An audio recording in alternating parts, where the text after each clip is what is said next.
Hi everyone, my name is Erin Pollard and I'm one of the project officers for the What Works Clearinghouse team. Today I'm going to be speaking to you about a few recent and planned enhancements to the WWC website. We've made several enhancements over the past year, and the goal is to make more policy relevant data from the WWC reviews available to both researchers and practitioners. So first, what is the What Works Clearinghouse? The WWC reviews existing research on different programs, policies, practices, and products in education. Our goal is to provide educators with the information that they need to make evidence-based decisions. We focus on the results from high-quality research to answer the question, what works in education? We do this by reviewing individual studies, both experimental and quasi-experimental, for their internal validity against a set standards and procedures. We then combine and synthesize individual reviews as part of systematic evidence reviews, which we call intervention reports and practice guides. Today, I hope you get 3 things out of my presentation. First, we've improved the download feature. This can be useful to you in at least 2 ways. First, if you're interested in meta-analysis, our data are a goldmine. Second, if you're trying to plan future studies, you can use effect size information for power analysis from our database. Second, what we need is our educators and practitioners to be able to find out what works when they are citing studies for ESSA evidence purposes. And to do that, they need to be able to find your work, which means you need to submit it to ERIC as part of the IES public access requirement. Third, we want current and future researchers to be good consumers and producers of rigorous research. And that's a responsibility of many of you who are current faculty. And we think that this means that it's important for your students to be familiar with our standards. And we have examples of teaching faculty using our handbook and standards and using WWC certification as an assessment vehicle. And we really want to encourage you to think about this model and extend our resources into your coursework. So now, on to the website. This year, the WWC has made several key improvements that we think are really relevant. And we've been making the changes through small incremental improvements. So while you may have seen some of these features demonstrated in the past, there are new additions to every part of the website that are designed to give you more relevant information. So today, first I'm going to walk you through some key features on the WWC website to see some of the enhancements that we've made that are especially relevant to your work. Then I'm going to demo our online training and how you can conduct a review. Third, I'm going to show you how to find out more information. And lastly, I'm going to give you a preview of some exciting things to come over the next few years. So first, let's go to whatworks.ed.gov. And from there, we're going to go to the hover menu, and we're going to go to find evidence and data from individual studies. And here, you're going to be able to get all of our data in a nice downloadable spreadsheet. And you see that these are filter options. And what you can do is we used to provide 3 separate files that you could download and then merge together to find all this information. We still can do it by checking that box, but we realized that was overwhelming and not useful to a lot of people. So instead, what we have is one giant file with all of our data. And if you don't want all of our data, you can select just certain things. So I'm going to say, I just want studies that met WWC standards with or without reservations under standards version 4.0. I select download of the file, and I get a zip file that has all of the studies that met WWC standards without reservations under version 4.0. What you can see here is that there are a lot of data. This is a pretty comprehensive worksheet that's not particularly friendly, but it is designed to import into statistical software. Okay, so next, what we're going to do, so because this is not particularly friendly, I'm going to show you a different way that you can get the same information, but in just a more user-friendly fashion. So we're going to go back to the homepage and we're going to click on Reviews of Individual Studies. This is a tool that lets you see the reviews that we've done for the individual studies. These are either studies that were reviewed as part of a systematic review for a practice guide or an intervention report, or ad hoc single study reviews for grant competition or performance review. So this page will give you the same results as the individual files, just much more user-friendly. So here there are filters for the WWC rating, the type of study, the design of the study, and topic, essay rating. And there's also a search bar. The WWC adds essay tags to studies that are likely to meet the department's Tier 1 strong and Tier 2 moderate evidence definitions. But it is up to whoever's applying this to make sure that the context and setting are relevant to the study, to the population that is implementing their intervention before saying that it meets the evidence standards. There's also a search bar, and this allows you to search across titles, the bibliographic citation, and the abstract if the study is in Arabic. So I'm going to walk you through a few different use cases for this tool. First, let's say that you're helping a state or district implement a literacy intervention and the grant requires Tier 1 evidence. So you would select Tier 1 and you'd select literacy, and you see that we have 33 studies and they are in alphabetical order. So let's say that we are going to select the second result, the Borman et al. Study on Success for All. So when you click on it, you're going to see 3 boxes at the top, that it meets WWC standards without reservations, that it has at least one statistically significant positive finding, and that it is as a Tier 1. You're also going to get information up here about the sample size and the population. So you're going to see that this box that it was reviewed twice, once for grant competition and once for an intervention report. Okay, so then if we come down to the filters, you're going to see findings.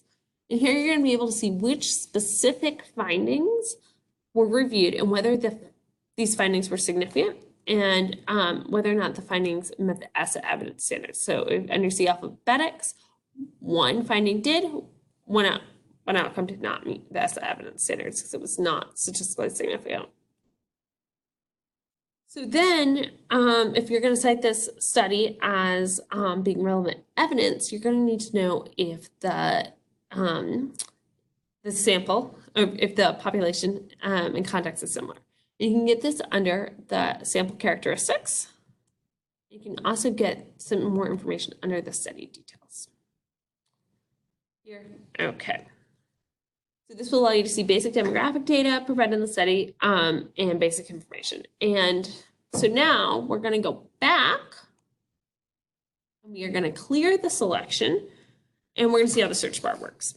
So let's say, someone from AIR wrote a study on ninth grade algebra, but you cannot remember who wrote it. So what you're going to do is you're going to search for American Institutes for Research.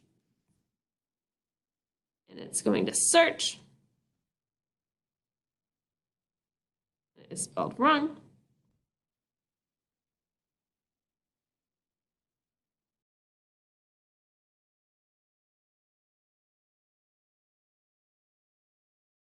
Okay, so we have done a search with American Institutes for Research. I put it in quotes because it's one term, and algebra.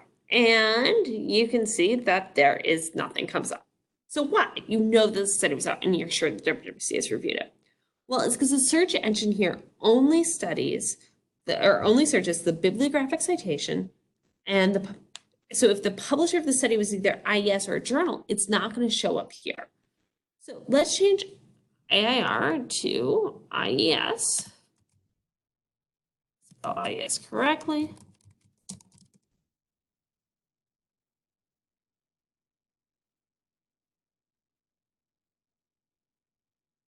And what you're going to see is here it is. This is the study you were looking for. So we are going to, it's the first result. So you can click on the page and you can get all of the information that you are looking for. Okay, so let's go back and show you one more example.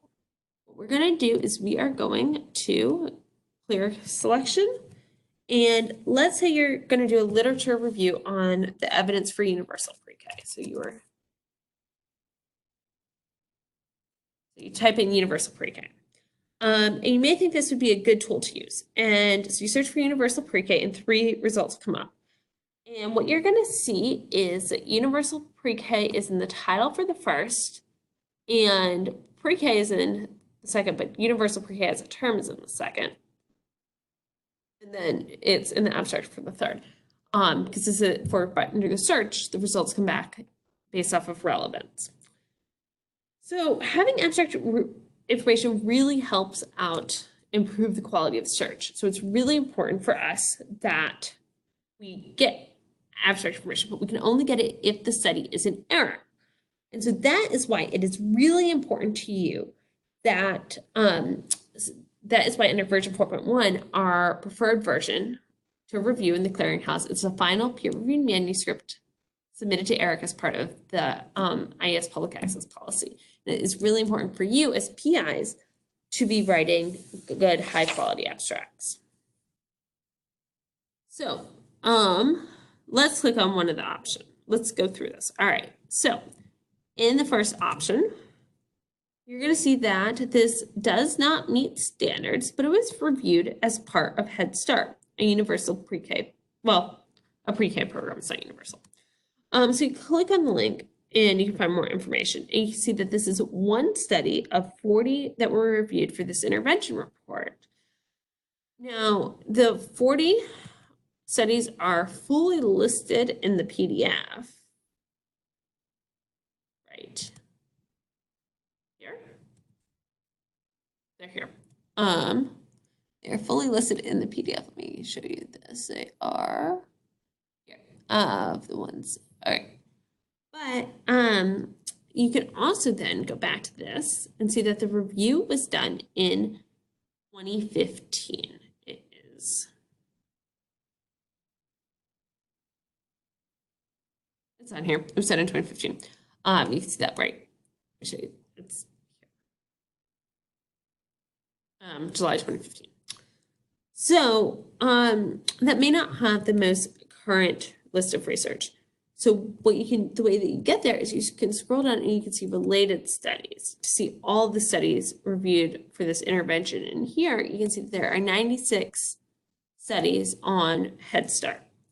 Now, these 96 studies are all probably relevant to your literature review, but they didn't come up in your search. Well, why? First, they're not a perfect fit. But most importantly, the reviews of individual studies database are not meant to conduct systematic reviews. The search is only help you find a specific study. Second, the search engine only searches the bibliographic citation and abstract if the study is in error. So again, this is another plug to remind you to submit your studies to ERIC as part of the IES public access policy and to write good abstracts that contain relevant keywords. So you can see how other people might misuse this tool and miss some good relevant research because it doesn't have either an abstract available in ERIC or relevant keywords. So now we're going to go back home and we are going to see the Find What Works tool. This tool has been largely unchanged over the past 5 years, but there's some important minor enhancements. So what you can do is you can either click on a topic or population. So let's choose mathematics. And here you can see all the systematic reviews that we've done on math interventions. And the ones that have colored calculator icons mean that there's a positive or potentially positive effect of the program. And the ones that are gray have no positive effects. And the ones that are question marked have mixed effects. So right now there's 150 results, and that's a lot. So you probably want to narrow it down to see the ones that are most relevant to you. And the way that you do this is by clicking on more filters to narrow your findings by grade and other factors. So let's say we're going to narrow this to 3rd grade, and this gives us 9 results. And then we're going to look for a whole class curriculum. So we do delivery method, whole class, program type, curricula, and that gives, we are narrowed to 5 interventions. And so when you click done, you can see that only everyday mathematics meets our criteria and has positive or potentially positive effects. We can click on the review and then click on evidence snapshot. And you can see that this review is done based off of one study that met standards out of 34 eligible studies review. This page has a great deal more information about the study or multiple studies depending on the intervention report. So I've been showing you all about how to find information about our existing reviews.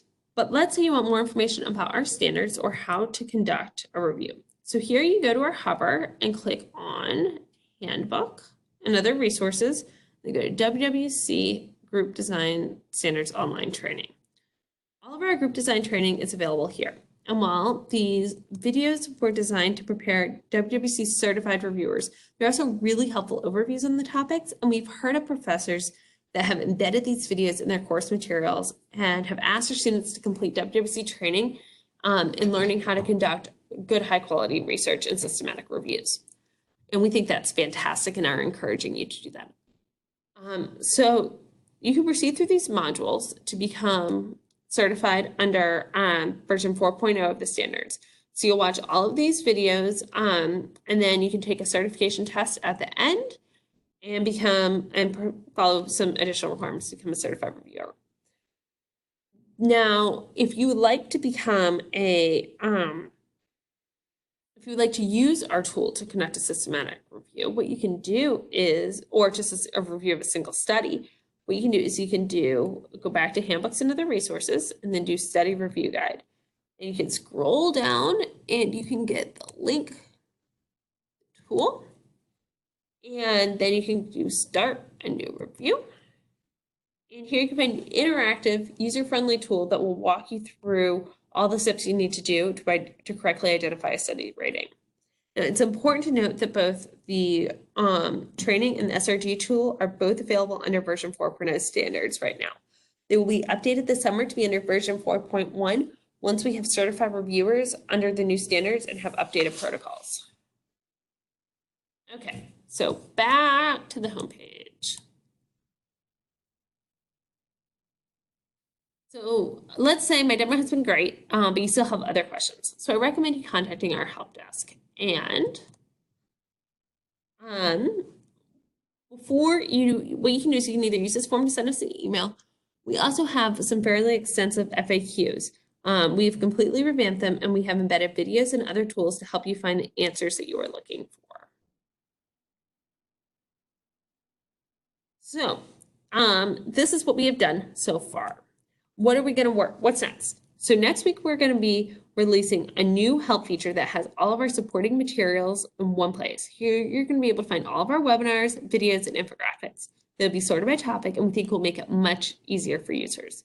Next, we're going to be looking at how to make our website much more user-friendly to educators. We're going to be starting a formal user feedback initiative where we are going to be interviewing state and district leaders across the country. We plan to finish up this initiative this fall and then enhance the website based on the needs that we are hearing. We'll have a lot more to share about this about a year from now. So that's a brief update on the website. Anyway, thank you so much.